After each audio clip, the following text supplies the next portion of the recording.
ঘন ঘন লোডশেডিং বন্ধ করা সহ ৭ দফা দাবিতে বরগুনায় বিদ্যুৎ অফিস ঘেরাও কর্মসূচি পালিত হয়েছে। সকালে প্রেসক্লাব চত্বর থেকে জেলার নাগরিক অধিকার সংরক্ষণ কমিটির ব্যানারে বিক্ষোভ মিছিল বের করা হয়। শহরের প্রধান সড়ক ঘুরে পাওয়ার ডিস্ট্রিবিউশন অফিসের সামনে গিয়ে শেষ হয় মিছিলটি। পরে সেখানে ঘেরাও কর্মসূচি পালন করেন বিক্ষোভকারীরা। এ সময় বক্তারা বলেন, ঘন ঘন লোডশেডিংয়ের কারণে জনজীবন অতিষ্ঠ হয়ে পড়েছে, ব্যাহত হচ্ছে শিক্ষার্থীদের পড়ালেখা।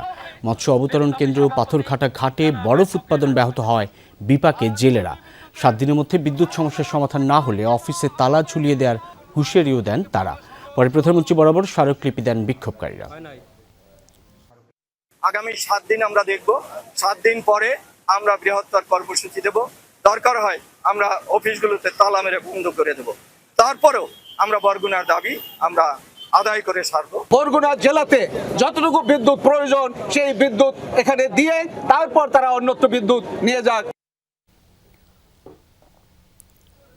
মুন্সিগঞ্জে নিরবচ্ছিন্ন বিদ্যুৎ সরবরাহের দাবিতে পল্লী বিদ্যুৎ সমিতির জোনাল অফিস ঘেরাও কর্মসূচি পালিত হয়েছে। বিকেলে শহরে বাস স্ট্যান্ড এলাকায় জোনাল অফিসে এই ঘটনা ঘটে। অংশ নেন শতাধিক গ্রাহক। তারা বলেন, ঘন ঘন লোডশেডিংয়ের কারণে সাধারণ মানুষের জীবনযাপন ব্যাহত হচ্ছে। দ্রুত সমস্যার সমাধান করে নিরবচ্ছিন্ন বিদ্যুৎ সরবরাহের দাবি জানান তারা। এদিকে বিক্ষোভের কারণে অবরুদ্ধ হয়ে পড়ে বিদ্যুৎ অফিসের কর্মকর্তারা। পরে পুলিশ ঘটনাস্থলে গিয়ে পরিস্থিতি নিয়ন্ত্রণে আনে।